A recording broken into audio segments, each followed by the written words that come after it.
নমস্কার বন্ধুরা, আপনারা কেমন আছেন? আশা করি আপনারা ভালো আছেন। আজকের আমার শরীরটা একটু ভালো আছে। ওই যে তেলাপিয়া মাছ ছিল সেদিনকে নিয়ে ছিল ফ্রিজে। এই মাছটাকে আমি ঝাল করব, পেঁয়াজ টমেটো কেটে নিয়েছি এই যেখানে, মাছটাকে ঝাল করবো। তো বন্ধুরা, এই চিংড়ি মাছটাও ছিল, ওই তেলাপিয়া মাছ আর এই চিংড়ি মাছটা দিয়ে আমি পেঁয়াজ আর টমেটো দিয়ে ঝাল করবো।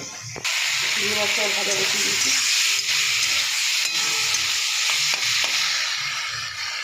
তো বন্ধুরা, চিংড়ি মাছটা তুলে নিয়েছি, এবার রাঁধুনি আর কাঁচা লঙ্কাটা ফোড়ন দেবো, পেঁয়াজটা দিয়ে দেবো।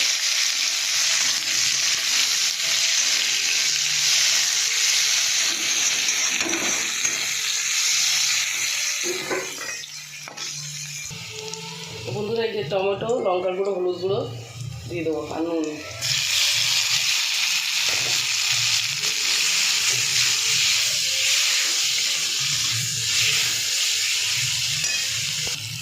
একটুখানি সামান্য জল দিয়ে দেবো।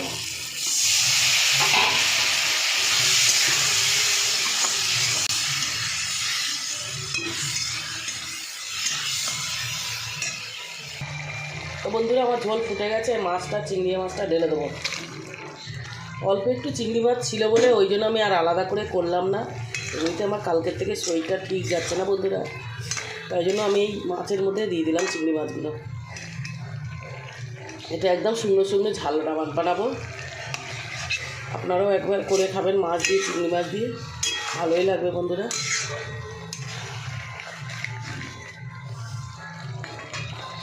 তো বন্ধুরা, আমার মাছটা রান্না হয়ে গেছে, এবার আমি নামিয়ে নেবো বন্ধুরা।